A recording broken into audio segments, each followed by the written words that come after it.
નમસ્કાર વિદ્યાર્થી મિત્રો, ભારત સાયન્સ ભૌતિક વિજ્ઞાન ચેપ્ટર 7 પ્રત્યાવર્તી પ્રવાહ એનો આજે ચોથો સેશન છે. આજે આપણે બે ટોપિક ભણવાના છે, ફેઝર ડાયાગ્રામ દ્વારા ઉકેલ અને વૈશ્વિક ઉકેલ. જે આપણે આગળ એવું કરી ગયા કે ભાઈ પ્રવાહનું સમીકરણ I બરાબર Im sin ઓમેગા ટી છે. હવે એનું ખરેખર વ્યાપક સમીકરણ આવે I બરાબર Im sin omega T plus phi. કારણ કે કેટલાકમાં તમને ખ્યાલ છે કેપેસિટર છે, ઇન્ડક્ટર છે, એમાં ઓમેગા ટી પ્લસ બરાબર π/2, ઓમેગા ટી પ્લસ π/2 અને ઓમેગા ટી માઇનસ π/2 આ રીતે કડાઓ આવતી. તો એનું વ્યાપક સમીકરણ શું આવે? I બરાબર Im sin omega T plus phi. તો એમાં Im કેટલા, ફાઈ કેટલા, એના આપણે વ્યાપક સૂત્રોની ચર્ચા કરવાની છે, બરાબર. અને ત્રણે ત્રણ ભેગા રાખવાના છે, L, C અને R. LCR, AC શ્રેણી પરિપથમાં આપણે ચર્ચા કરીશું, બરાબર. તો ચલો ફેઝર ડાયાગ્રામ દ્વારા પહેલા ઉકેલ લઈએ કે LCR શ્રેણી AC પરિપથ માટે તત્કાલીન પ્રવાહ વોલ્ટેજ વચ્ચેની કળાનો સંબંધ ફેઝર ડાયાગ્રામની પ્રયુક્તિથી મેળવો. તો ચલો આકૃતિમાં LCR પરિપથ આપ્યો છે તમને. આકૃતિમાં અવરોધક, ઇન્ડક્ટર અને કેપેસિટર શ્રેણીમાં જોડેલા છે. આથી કોઈપણ સમયે પરિપથના દરેક ઘટકમાં સમાન કંપ વિસ્તાર, સમાન કાળાવાળો એક સમાન પ્રવાહ હશે, બરાબર. કારણ કે શ્રેણીમાં જોડેલા છે તો પ્રવાહ બધામાં કેવો હશે? સરખો. પ્રવાહ બધામાં આખા પરિપથમાં પ્રવાહ કેવો હશે? સેમ હશે. બોલજો, ખબર પડે, બરાબર. તો ધારો કે પ્રવાહનું સમીકરણ આપણે લઈ લઈએ કે I બરાબર Im sin omega T plus phi. તો ફાઈ એટલે સ્ત્રોતના બે છેડા વચ્ચેના વોલ્ટેજ અને પરિપથના પ્રવાહ વચ્ચેનો કડા તફાવત. જેમ કે કેપેસિટરમાં એ તફાવત આવતો π/2, ઇન્ડક્ટરમાં તફાવત આવતો π/2, એકમાં π/2 આવતો, એકમાં માઇનસ π/2 આવતો, બરાબર. એ રીતે એકમાં પ્રવાહ પાછળ, ઇન્ડક્ટરમાં પ્રવાહ પાછળ, કેપેસિટરમાં પ્રવાહ આગળ, બરાબર. તો સમીકરણ શું છે? I બરાબર Im sin omega T plus phi, બરાબર. ચાલો હવે સમીકરણ 1 ને રજૂ કરતા આપણે ફેઝરને દોરીએ. સમીકરણ 1 જે છે ને રજૂ કરતા પ્રવાહના ફેઝરને આપણે દોરવાનો છે. તો એમાં જે ઇન્ડક્ટર છે, ઇન્ડક્ટરના વોલ્ટેજ, જે ઇન્ડક્ટર છે એના વોલ્ટેજનો ફેઝર જે છે આપણે એને વેક્ટર VL વડે દર્શાવશું. કેપેસિટર જે છે એનો ફેઝર દોરશું તો એને વેક્ટર VC વડે દર્શાવશું. અવરોધના ફેઝરને આપણે દર્શાવશું વેક્ટર VR વડે. અને સ્ત્રોતના બંને છેડા વચ્ચે જે વોલ્ટેજ છે એને દર્શાવશું આપણે કેપિટલ V વડે, પરિણામે જે આપણે કહીએ તે, બરાબર. ચલો VR જે છે એને સમાંતર પ્રવાહ હોય, કારણ કે અવરોધ અને પ્રવાહ બંને એક જ દિશામાં, અવરોધના વોલ્ટેજ અને પ્રવાહ બંનેમાં કડા તફાવત 0 હતો. VC કેપેસિટરમાં, બરાબર, કેપેસિટરનો વોલ્ટેજ છે, પ્રવાહ I કરતા π/2 બરાબર પાછળ હોય, કારણ કે કેપેસિટરમાં પ્રવાહ આગળ હોય અને ઇન્ડક્ટરમાં પ્રવાહ પાછળ હોય. તો VL એ વેક્ટર I કરતા π/2 આગળ હોય. બોલો, ખબર પડે, બરાબર. કેપેસિટરમાં એ પ્રવાહ કરતા વોલ્ટેજ કેવો કહેવાય? પાછળ. અને ઇન્ડક્ટરમાં પ્રવાહ કરતા વોલ્ટેજ કેવો કહેવાય? આગળ, બરાબર. ચાલો તો જો આપણે આકૃતિમાં બધાને રજૂ કરીએ તો ફેઝર ડાયાગ્રામ આપણે આ રીતે દોરી શકીએ. ચાલો તો પ્રવાહ, પેલા આપણે પ્રવાહનો ફેઝર દોરીએ, બરાબર. તો ધારો કે પ્રવાહનો ફેઝર હું આ રીતે દોરું અહીંયા, કારણ કે આપણે પ્રવાહની સાપેક્ષે બધી ચર્ચા આ વખતે કરીશું, કારણ કે બધામાં સમાન શું છે? પ્રવાહ. તો ચલો ધારો કે આ પ્રવાહનો ફેઝર છે, બરાબર. ચાલો હવે વોલ્ટેજનો ફેઝર દોરીએ. તો અવરોધ માટે વોલ્ટેજ અને પ્રવાહ બંને એક જ દિશામાં છે, એટલે અવરોધ માટે વોલ્ટેજનો ફેઝર જે છે એ આ જ રીતે દોરાશે, બરાબર. પ્રવાહનો ફેઝર જે રીતે દોર્યો છે એ જ રીતે વોલ્ટેજનો ફેઝર દોરાશે અવરોધ માટે. પછી ઇન્ડક્ટરમાં વોલ્ટેજ પ્રવાહ કરતાં આગળ હોય, ઇન્ડક્ટરમાં પ્રવાહ પાછળ હોય તો વોલ્ટેજ આગળ હોય. આગળ હોય તો તમને કીધેલું કે ભાઈ આ બાજુ દોરવાનું, આમ આગળ હોય તો આમ, પાછળ હોય તો આમ. તો આગળ હોય છે તો આગળ હોય તો એને આપણે આ રીતે દોરીએ, બરાબર. અને કેપેસિટરમાં પ્રવાહ કેવો છે? પ્રવાહ કરતાં વોલ્ટેજ પાછળ છે તો એને આપણે આ રીતે દોરીએ અહીંયા. હવે એક π/2 આગળ છે ને એક π/2 પાછળ છે, એટલે ટૂંકમાં બંને જે આવશે એ હવે એક જ રેખા પર અને વિરુદ્ધ દિશામાં આવશે. એક કેવો છે? π/2 આગળ અને બીજો π/2 પાછળ, એટલે બંને એક જ રેખા પર પણ વિરુદ્ધ દિશામાં આવશે, બરાબર. ચાલો તો આ થઈ ગયો VR, આ VR, આ VL, આ VC. બોલો ખબર પડી? અને આપણે આમાં કન્ડિશન લઈએ છીએ VC is greater than VL. બરાબર? અને બેઝિકલી હંમેશા આપણે આવી કન્ડિશન જ હોય છે, VC is greater than VL. Okay, ચલો નેક્સ્ટ બાજુમાં આકૃતિ આપણે પછીથી દોરશું.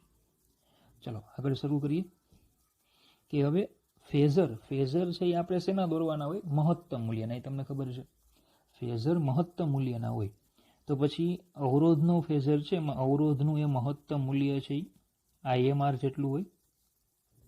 કેપેસિટરમાં એ IM, પ્રવાહ તો IM, અને કેપેસિટરનો અવરોધ એટલે XC. તો VLM ઇક્વલ ટુ IM, ઇન્ડક્ટરનો અવરોધ એટલે XL. આ રીતે આપણને સૂત્ર મળે. તો પછી પરિપથ માટે વોલ્ટેજનું સમીકરણ, જે આપણો પરિપથ છે એ પરિપથ માટે વોલ્ટેજનું સમીકરણ મારે લખવું છે. તો V બરાબર VL plus VR plus VC. ચલો જ્યાં VL equal to I DI, માફ કરજો, L DI by DT, VR equal to IR અને VC equal to Q by C. તો ફેઝર સંબંધ જો હું લખું, ફેઝરનો સંબંધ, તો આ જે વોલ્ટેજનું સમીકરણ છે એના પરથી જ લખાય કે કુલ વોલ્ટેજ V એટલે VL vector VL plus vector VR plus vector VC, ત્રણેયનો સદિશ સરવાળો. બોલો ખબર પડી? બરાબર. ચલો હવે ધારો કે આનું મારે પરિણામી જે આપણે કીધો V, આ ત્રણેયના સદિશ સરવાળાથી આપણને V મળે. હવે V આપણે ગોતવો છે. બરાબર, આપણે શું ગોતવો છે? પરિણામી. તો જો આકૃતિ એની દોરીએ. એટલે તો R જે છે એને એમને રાખીએ. બરાબર, એટલે કે એનો જે સદિશ છે, ફેઝર છે, એને આમને રહેવા દઈએ, અવરોધનો ફેઝર. હવે આ જે ઇન્ડક્ટર અને કેપેસિટર છે એ કેવા છે? વિરુદ્ધ દિશામાં છે. બરાબર, તો પછી એમનું પરિણામી ફેઝર આપણે અહીંયા દોરીએ. આ બંનેનો પરિણામી, તો સીધી વાત છે કે આ નાનો છે અને આ મોટો છે, તો પરિણામી આ બાજુ આવશે. તો ચલો એનો પરિણામી હું આ રીતે લઉં છું. અહીંયા પરિણામી છે આ રીતે દોરાશે અહીંયા. બરાબર, ઓકે. ચાલો જુઓ, તો આ શું થઈ ગયું આપણો? VR. અને આ થઈ ગયો આપણો vector VC plus vector VL. જોજો પરિણામી લઈએ છે ને આપણે, એટલે એનો સદિશ સરવાળો એમ. બરાબર, આનું મૂલ્ય તો VRM, આનું જે મૂલ્ય છે એ આવશે VRM. તો આનું મૂલ્ય, તો એનું મૂલ્ય આવશે VCM માઇનસ VLM. બાદ બાકી થશે ને, વિરુદ્ધ દિશામાં છે. જો સરવાળામાં ખબર ને, સરવાળો સદિશ સરવાળો લખાય, પણ ખરેખર મૂલ્યોની બાદ બાકી થાય છે. તો ચાલો આનો પરિણામી આપણે દોરીએ.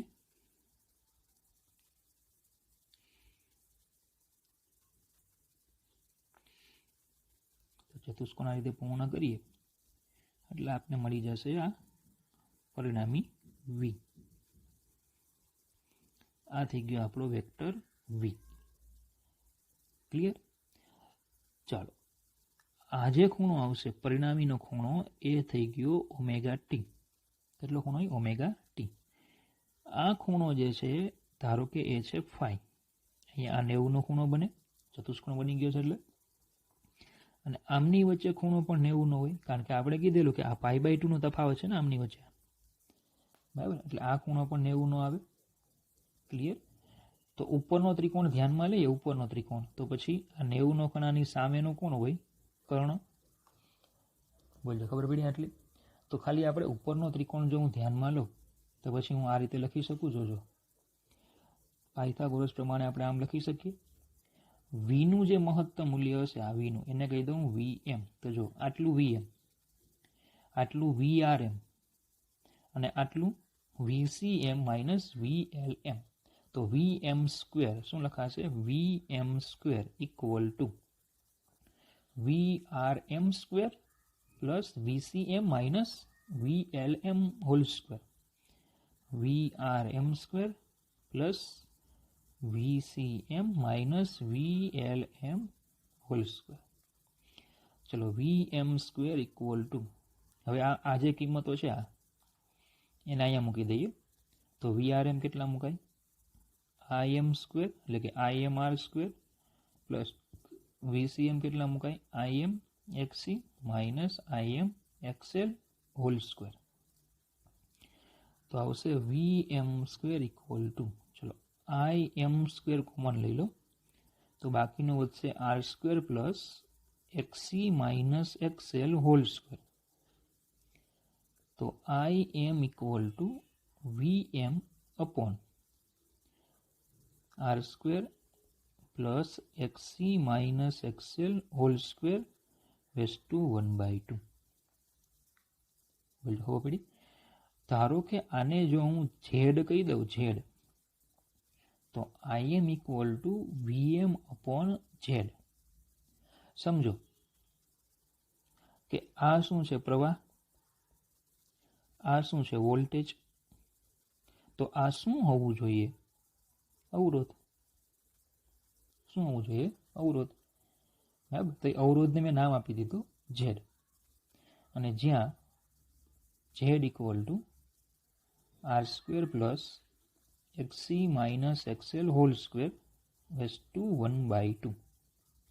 હવે સમજો કે આપણે અવરોધમાં આવું ભણી ગયા, IM ઇક્વલ ટુ VM/R. પછી કેપેસિટરમાં ભણી ગયા IM ઇક્વલ ટુ VM/XC. અને ઇન્ડક્ટરમાં આવે IM ઇક્વલ ટુ VM/XL.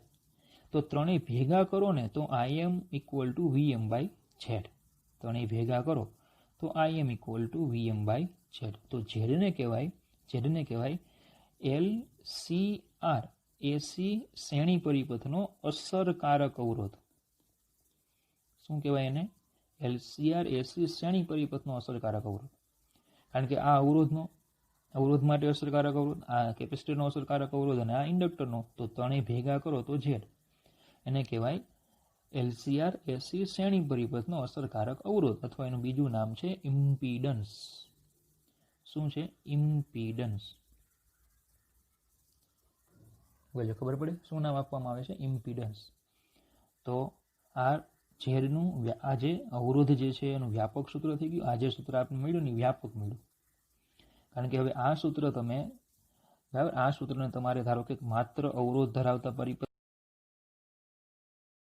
સૂત્રને તમારે માત્ર અવરોધ ધરાવતા પરિપથ માટે લગાડવું. આ સૂત્ર જો ખાલી માત્ર અવરોધ હોય તો ઇન્ડક્ટર અને કેપેસિટર ન હોય તો XC equal to XL equal to 0 મૂકી દો તો જો Z બરાબર R થઈ જશે. માત્ર કેપેસિટર માટે હોય તો R અને XL ન હોય તો Z બરાબર XC થઈ જશે. અને માત્ર ઇન્ડક્ટર હોય તો R અને XC નહીં હોય તો Z બરાબર XL થઈ જશે. બરાબર. તેમાં આ સૂત્ર કયા મળે આપણને? વ્યાપક. બોલજો, ખબર પડી? ચાલો હવે પ્રવાહ જે છે, પ્રવાહ એની સાથે આપજો વોલ્ટેજ સાથે આપણે ખૂણો લીધો φ. તો હવે આ ખૂણાની ચર્ચા કરીએ. જોજો, હું જે આટલો ત્રિકોણ બને એમાં હું tan φ લઉં. tan φ. બરાબર. તો tan φ ઇક્વલ ટુ શું આવશે? tan φ ઇક્વલ ટુ સામેની છેદમાં પાસેની. તો સામેની એટલે આ આવશે, એટલે કે VCM માઇનસ VLM, અને પાસેની એટલે VRM. બોલો, ખબર પડે? સામેની છેદમાં પાસેની. ચલો હવે VCM અને VLM ની કિંમત, VCM એટલે IMXC માઇનસ IMXL છેદમાં IMR. તો આવશે XC minus XL upon R tan φ. તો તમારે આ સૂત્ર પણ યાદ રાખવાનું છે. tan φ એટલે XC minus XL upon R. તો એનો મતલબ કે આ શું થાય? સામેની બાજુ. આ થશે પાસેની બાજુ. તો ધારો કે હું એક ત્રિકોણ લઉં, મેં આ રીતે એક ત્રિકોણ લઈ લો અને આ ખૂણો જેને હું φ કહી દઉં તો આ જે આવશે XC માઇનસ XL આવશે ને આ શું આવશે? R. તો આનું મૂલ્ય એટલે VCM માઇનસ VLM અને આનું મૂલ્ય એટલે VR. તો આ 90 નો ખૂણો, તો આ કર્ણ થાય. તો કર્ણને આપણે શું કીધો છે? V. બરાબર. જેનું મૂલ્ય એટલે VM. બીજું ખબર પડે? જેનું મૂલ્ય એટલે શું થાય? VM. અને બીજું કે આ ધારો કે કર્ણ એ બી હોય તો હું આમ લખી શકું કે ભાઈ એ બી equal to R square plus XC minus XL whole square raise to 1/2. તો એનો મતલબ કે આ શું થઈ ગયો આપણો ઝેડ. તો આને આપણે શું કહી શકીએ? ઝેડ પણ કહી શકીએ. ખબર પડે? એટલા માટે આ જે ડાયાગ્રામ આવે એને કહેવામાં આવે ઇમ્પીડન્સ ડાયાગ્રામ. શું કહેવામાં આવે? Impedance diagram. બરાબર? એટલે કે ઇમ્પીડન્સ ડાયાગ્રામ એટલે જે કર્ણ તરીકે ઝેડ હોય તેવો એક કાટકોણ ત્રિકોણ છે. ઇમ્પીડન્સ ડાયાગ્રામ એટલે શું? તો કે જેના કર્ણ તરીકે ઝેડ હોય એવો શું છે? એ કાટકોણ ત્રિકોણ છે. બોલો, ખબર પડે? ક્લિયર આટલું? ચાલો, તો આ થઈ ગયું ફેઝર ડાયાગ્રામની રીતે આપણે બે સૂત્રો મેળવ્યા, એક તો tan phi નું અને ઝેડ. બરાબર? ચાલો નેક્સ્ટ લઈએ આપણે આગળ. તો આ ફેઝરની રીત આખી થઈ ગઈ. બરાબર? તમારે તૈયાર પણ કરવાની છે. આ એમપી ક્વેશ્ચન છે, 4 માર્કમાં પૂછાય એવો. ફેઝર ડાયાગ્રામ રીતે tan phi અને ઝેડના સૂત્રો મેળવો. ચાલો, હવે યાદ રાખવાનું છે કે એક્સી ગ્રેટર ધેન એક્સએલ હોય તો phi ધન બને, કારણ કે tan phi equal to XC minus XL upon R છે. તો જો આ મોટો હશે તો phi કેવો થશે? ધન.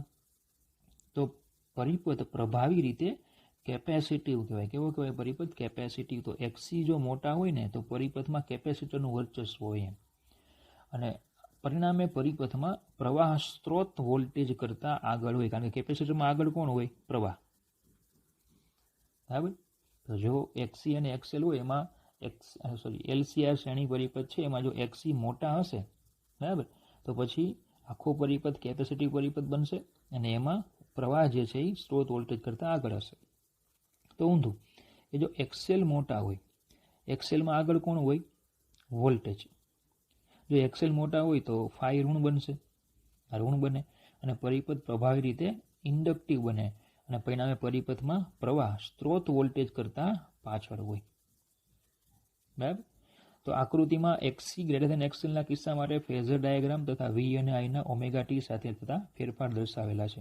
એક્સી ગ્રેટર ધેન એક્સએલ હોય ત્યારે. બરાબર? તો એક્સી ગ્રેટર ધેન એક્સએલ હોય તો પ્રવાહ કેવો હોય છે? આગળ વોલ્ટેજ કરતા પ્રવાહ આગળ હોય. તો જો મેં આ વોલ્ટેજનો ફેઝર દોર્યો, જે ઓમેગા T1, અને આ પ્રવાહનો ફેઝર દોર્યો, કારણ કે વોલ્ટેજ કરતા પ્રવાહ કેવો આગળ છે એટલે આ બાજુ દોરે, અને પછી જે આપણે આગળ ભણી ગયા છે એ પ્રમાણે તમારે આ લખો દોરી શકાય. બોલો, ખબર પડે? બરાબર? ચાલો, તો અહીંયા જે આટલો ડિફરન્સ આવશે, આ તો ભાઈ કેટલો આગળ ને કેટલો પાછળ? તો કે phi જેટલો. કેટલો આગળ કેટલો પાછળ? તો phi, જનરલી phi. પછી ખાલી કેપેસિટર હોય તો phi કેટલા હોય? π/2. અને ખાલી ઇન્ડક્ટર હોય તો phi કેટલા હોય? -π/2. બરાબર? તો જે આપણે ખાલી કેપેસિટર કે ખાલી ઇન્ડક્ટર માટે જે રીતે આપણે આ ફેઝર દોર્યા હતા, બરાબર, એવી રીતે મેં આ ફેઝર દોરવાના છે તમારે. ઓકે? બહુ ડિટેલિંગ ચર્ચા કરવાની એમાં જરૂર નથી, આપણે આગળ કરી ગયા છીએ બધી ચર્ચા. એની પછી છે ફેઝરની રીતના ગેરલાભ. એટલે તો ફેઝર ડાયાગ્રામ પ્રારંભિક શરતની કોઈ માહિતી આપતો નથી. પ્રારંભમાં શું છે એની કોઈ માહિતી ફેઝર પરથી મળતી નથી. આ રીતમાં સમયનું યાદચ્છિક મૂલ્ય લઈ શકાય છે, કારણ કે આપને ખ્યાલ છે આપણે T1 સમય લેતા, કોઈ પણ સમયે ફેઝર એમ. જુદા જુદા ફેઝર વચ્ચેનો સાપેક્ષ ખૂણો દર્શાવવા જુદા જુદા ફેઝર દોરી શકાય છે. ફેઝર વચ્ચે સાપેક્ષ ખૂણો દર્શાવો. સાપેક્ષ ખૂણો એટલે શું? તો કે પ્રવાહ અને વોલ્ટેજ વચ્ચે જે આપણે આ ખૂણો લીધો phi, બરાબર, એ સાપેક્ષ ખૂણો દર્શાવ કોઈ પણ, બરાબર, સમય લઈ શકીએ છીએ અને જુદા જુદા ફેઝર દોરી શકાય છે. આ રીતે મેળવેલ ઉકેલ સ્થાયી અવસ્થા ઉકેલ કહેવાય. એટલે ફેઝરથી આપણને જે ઉકેલ મળ્યો એટલે શું? તો કે જે આપણને phi મળ્યો તે, અને સૂત્ર મળ્યું Im બરાબર Vm/z. એ સ્થાયી ઉકેલ કહેવાય. શું કહેવાય એને? સ્થાયી ઉકેલ, જે વ્યાપક નથી. ક્ષણિક ઉકેલ v બરાબર 0 માટે પણ લાગુ પડે છે. એટલે કે આ ઉકેલ છે એ વોલ્ટેજ 0 હોય તો પણ લાગુ પડે. તો સ્થાયી અવસ્થા ઉકેલ અને ક્ષણિક ઉકેલના સમયમાંથી આપણને મળે વ્યાપક ઉકેલ. બરાબર? સ્થાયી ઉકેલ જે આપણો છે તે, અને ક્ષણિક ઉકેલ એના સમયથી આપણને શું મળશે? વ્યાપક ઉકેલ મળશે. પૂરતા લાંબા સમય બાદ, એટલે લાંબો સમય થાય, ઘણો સમય વીતી જાય ત્યારે ક્ષણિક ઉકેલની અસર નાબૂદ થઈ જાય, કારણ કે ક્ષણિક જ હોય ને, ક્ષણિક ઉકેલ જ છે. અને સ્થાયી અવસ્થા ઉકેલ દ્વારા પરિપથની વર્તણૂકનું વર્ણન કરી શકાય છે. મુખ્ય ઉકેલ કયો હતો? કે સ્થાયી ઉકેલ. પણ આપણે કયો ઉકેલ ભણવાના છીએ? વ્યાપક ઉકેલ. કયો ઉકેલ ભણશું આપણે? વ્યાપક ઉકેલ. બરાબર. જો કે આ બધું લેખકે એવું લખ્યું છે કે એ ખબર નહીં, એ પોતે શું લખે છે એ જ એને ખબર નહીં હોય, ક્ષણિક ને વ્યાપક ના બધું. બરાબર. પણ એક પેલું મને બહુ ખાસ ખબર પડી કે ભાઈ ફેઝર ડાયાગ્રામમાં પ્રારંભિક શરત શું છે એની માહિતી મળતી નથી. બરાબર. એટલે એ આપણા માટે એક મહત્વનું છે. તો ચાલો, મર્યાદા છે, યાદ રહીએ તો રાખવાની, યાદ રાખવા પ્રયત્ન કરવાનો. બાકી 3 શબ્દો ખાસ ધ્યાન રાખવાના: સ્થાયી ઉકેલ, ક્ષણિક ઉકેલ, વ્યાપક ઉકેલ. એવું બધું એમાં આવવું જોઈએ. ક્ષણિક ઉકેલ એટલે શું? તો કે પ્રારંભમાં જે આવે v=0 ને ક્ષણિક કહેવાય, અને કોઈ પણ સમયે જે ઉકેલ આવે એને કહેવાય સ્થાયી અવસ્થા ઉકેલ. બરાબર. ચાલો, તેની પછી છે વૈશ્વિક ઉકેલ. બરાબર. વિશ્વનો ઉકેલ? તો કે ના, વ્યાપક, અને કહેવાય વૈશ્વિક ઉકેલ. LCR શ્રેણી એસી પરિપથ માટે તાક્ષણિક પ્રવાહ અને વોલ્ટેજની કળાનો સંબંધ વૈશ્વિક ઉકેલથી મેળવો. તો જો પહેલા તો LCR શ્રેણી પરિપથ માટે આપણે વોલ્ટેજનું સમીકરણ ભણી ગયા, L di/dt plus IR plus Q/C = V. તો L di/dt plus IR plus Q/C = Vm sin ωt, સમીકરણ નંબર 1. ચલો, હવે પ્રવાહ I એટલે dq/dt કહેવાય. હવે જો ઉકેલ મેળવવો છે એટલે આપણે કાં તો I નું સમીકરણ અને કાં તો Q નું સમીકરણ મેળવવાનું. કોઈ એક મળી જશે તો બીજું સરળતાથી મળી જશે, કારણ કે એમની વચ્ચે સંબંધ છે, I = dq/dt. હવે પણ આપણી પાસે સમીકરણ છે ને એમાં આ પ્રવાહ છે, આ પ્રવાહ છે, આ વિદ્યુત ભાર છે. તો એક કામ કરીએ, આખું જે સમીકરણ છે ને એને હું વિદ્યુત ભારમાં ફેરવી નાખું, Qના સમીકરણમાં. બરાબર. તો જો I dq/dt થાય, તો તેથી di/dt જે આવે એ શું થશે? d2q/dt². તો આને સમીકરણ 1 માં મૂકી દો, તો L di/dt એટલે d2q/dt² પ્લસ I એટલે dq/dt plus Q/C = Vm sin ωt. અને કહી દો સમીકરણ નંબર 2. ચલો, આ સમીકરણ જે છે ને એ બળ પ્રેરિત, પ્રણોદિત, અવમંદિત દોલનોના સમીકરણ જેવું છે, જે આપણે 11મા ધોરણમાં ભણી ગયા. M d2y/dt² plus B dy/dt plus ky = f0 sin ωt. આવું સમીકરણ આપણે ભણી ગયા હતા. તો ધારો કે આ જે સમીકરણ છે એ સમીકરણનો ઉકેલ શું? એ સમીકરણનો ઉકેલ એટલે વિદ્યુતભારનું સમીકરણ. એ સમીકરણ ધારો કે Q = Qm sin ωt plus theta છે. શું છે ઉકેલ એનો? Q = Qm sin ωt plus theta. એટલે આની જેવો જ ઉકેલ. આમાં હતો y = a sin ωt plus 5. બરાબર. તેના જેવું જ છે. તો ધારો કે એનો ઉકેલ આવો છે, વિદ્યુતભારનો ઉકેલ. તો હવે જો આ સમીકરણમાં dq/dt પણ છે, d2q/dt² પણ છે અને Q પણ છે. તો એક કામ કરીએ, હું dq/dt ગોતું. તો Qm અચળ, બરાબર, સાઇન નું કોસ અને ωt નું ઓમેગા. તો omega cos ωt plus theta, સમીકરણ નંબર 4. હજી વિકલન કરી નાખીએ તો d2q/dt² = Qm ω² માઇનસ કોસનું સાઇન, માઇનસ સાઇન થશે એટલે માઇનસને આગળ રાખ્યું, સમીકરણ નંબર 5. ચલો, હવે આ સમીકરણ 3, 4 અને 5 જે છે એને આપણે બરાબર સમીકરણ 2 માં મૂકી દઈએ. તો જો સમીકરણ 2 જો શું છે? L d2q/dt². તો L બરાબર d2/dt² એટલે minus Qm ω² sin ωt plus theta. બરાબર. પછી શું છે? R dq/dt. તો પ્લસ R dq/dt એટલે Qm omega cos ωt plus theta. પછી છે Q/C. તો 1/c ને હું આગળ રાખું, અને ક્યુ મૂકી દઉં, Q M sine omega T plus theta equal to VM sine omega T. બરાબર. ચલો હવે આમાં મેથેમેટિકલી પદ લેવાના છે. ચલો આમાંથી હું ક્યુ એમ ઓમેગાને બહાર કાઢું છું. તો પહેલાં હું આ પદ લખું. તો આર ક્યુ એમ ને ઓમેગા બહાર આવી ગયા એટલે R cos omega T plus theta minus, ચલો આમાં ક્યુ એમ અને ઓમેગા એકવાર બહાર આવી ગયો એટલે L omega sine omega T plus theta plus Q M બહાર આવી ગયા અને ઓમેગા તો આમાં હતો જ નહીં, તો ઓમેગા વડે ભાગી નાખીએ તો 1 ઓમેગા સી કહેવાય. Sign omega T plus theta equal to VM sine omega T. બોલજો ખબર પડી? ચલો હવે આને આમ પણ લખી શકાય ક્યુ એમ ઓમેગા. ચલો આ R cos omega T plus theta. હવે અહીંયા ઓમેગા એલ એટલે એક્સએલ, ઓમેગા સી એટલે 1 ઓમેગા સી એટલે એક્સસી. તો જો હું આ રીતે લખું છું plus XC minus XL sign omega T plus theta. જો શું કર્યું, આની જગ્યાએ લખી નાખ્યું એક્સસી, આની જગ્યાએ લખી નાખ્યું એક્સએલ અને માઇનસ વાળું છે તો એને પાછળ રાખ્યું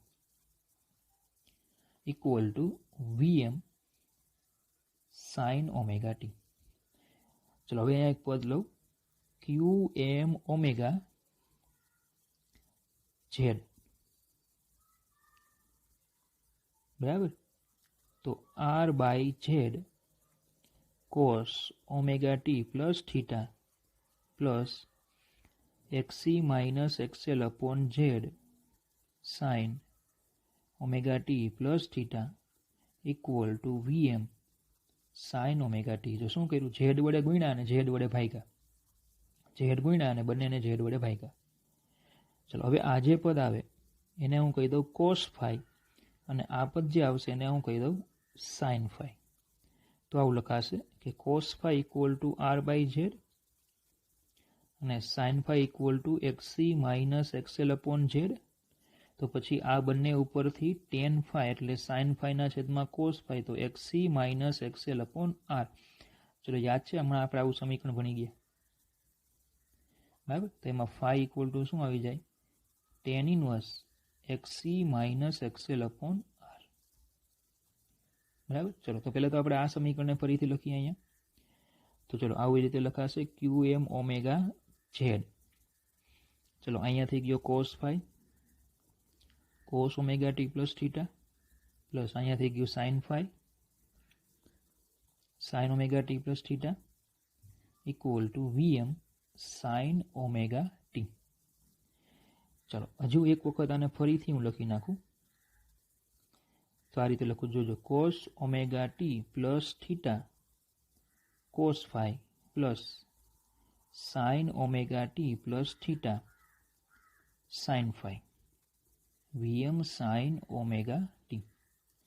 તો આ સમીકરણ આપણે ભણી ગયા છીએ કોસ આલ્ફા કોસ બીટા વત્તા સાઇન આલ્ફા સાઇન બીટા. તો બોલે શું આવશે, કોસ આલ્ફા માઇનસ બીટા. આવું સમીકરણ ભણી ગયા છીએ આપણે. તો ચલો એના પરથી આ આવશે Q M omega Z cos omega T plus theta minus beta એટલે phi equal to VM sine omega T. ચલો આને આમ લખાય VM cos omega T minus pi by 2 લખાય. VM cos omega T minus pi by 2, કારણ કે pi by 2 minus omega T કરો તો omega T minus pi by 2 કરો, બંને કેવા થાય, ઇક્વલ જ થાય. તો હવે આની તમે સરખામણી કરો. કોની? તો કે આ પદને આ પદની સાથે સરખાવો.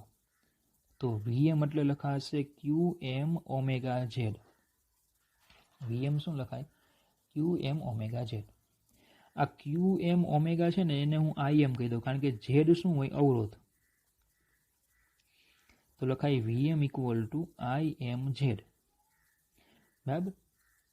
તો જ્યાં આઈ એમ ખરેખર આઈ એમ એટલે મહત્તમ પ્રવાહ, તો મહત્તમ પ્રવાહ શું છે, ક્યુ એમ ઓમેગા છે.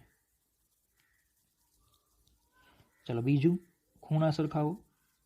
તો જો omega T plus theta minus phi અહીંયા omega T minus pi by two, omega T બંનેમાં છે, તો પછી theta minus phi equal to minus pi by two, તો theta equal to phi minus pi by two લખાય.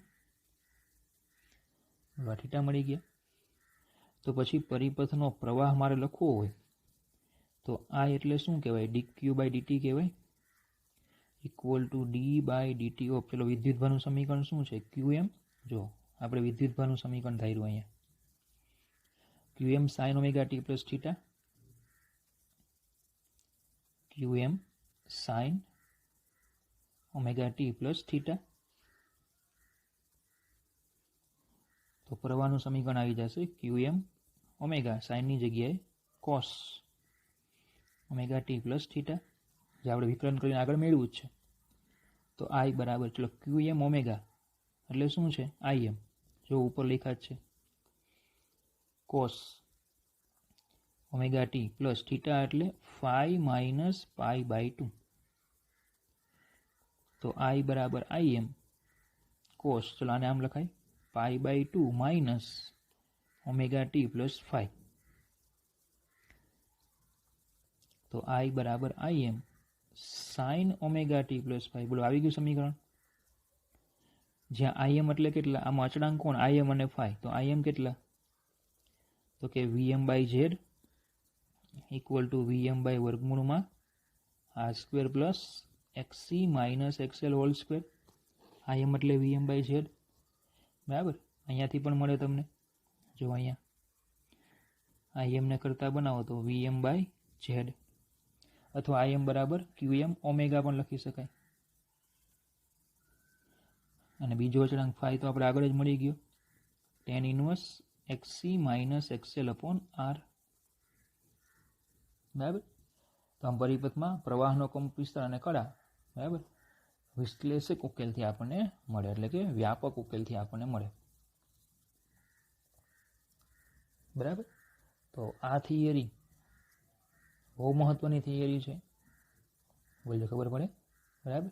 તો mathematical step છે. તો ઉકેલ કોને કહેવાય? તો કે આ જે સમીકરણ છે એમાં વિદ્યુત ભારનું જે સમીકરણ આવે એને ઉકેલ કહેવાય. જેમ કેમ આ આપણે બળ પ્રેરિત દોલનનું સમીકરણ હતું, એમાં આને આપણે ઉકેલ કહેતા. એમાં એ અને ઓમેગા અને ફાઈ ત્રણની કિંમતો પણ આવતી, ખબર છે તમને, અલગ અલગ. તેમાં આમાં પણ qm અને થીટા એ બંને અલગ છે. તો qm અને થીટાની કિંમત મેળવવાની છે. અને આ જે સમીકરણ છે એ જ આપણું પ્રવાહનું સમીકરણ છે, qm omega cos omega T plus phi. એમાં આને આપણે im કહી દીધા અને આ થીટા આપણે ગોતી લીધા. બોલજો ખબર પડે. બરાબર, ક્લિયર? આટલું આવડી જાય. ચલો તો આજે આટલું જ રાખીએ. તો નેક્સ્ટ સેશન જે છે એમાં આપણે દાખલાઓ તરફ જઈશું. ઓકે.